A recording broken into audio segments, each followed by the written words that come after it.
వారం రోజులుగా వైభవంగా జరుగుతోన్న తిరుపతి తాతయ్యగుంట గంగమ్మ జాతర నేటితో ముగియనుంది. ఈ నెల 14న ప్రారంభమైన జాతరలో భక్తులు రోజుకొక వేషం వేసుకొచ్చి అమ్మవారిని దర్శించుకున్నారు.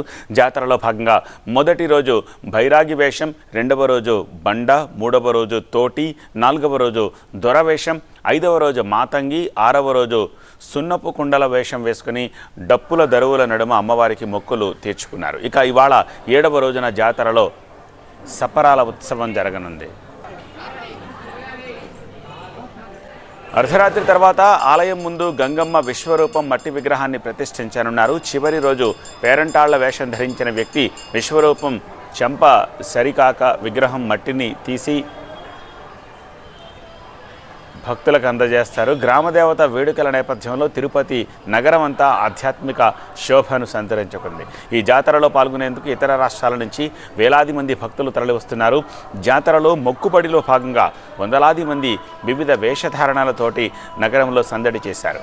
గంగమ్మ ఆలయానికి చేరుకుని అమ్మవారి పాదాల చెంత ప్రణమిల్లి మొక్కులు చెల్లించుకుంటున్నారు.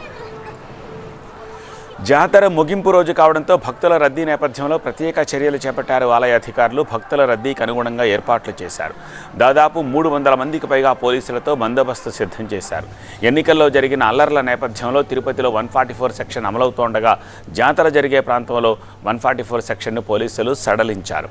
భక్తులకు ఎలాంటి ఇబ్బందులు కలగకుండా చూస్తున్నారు.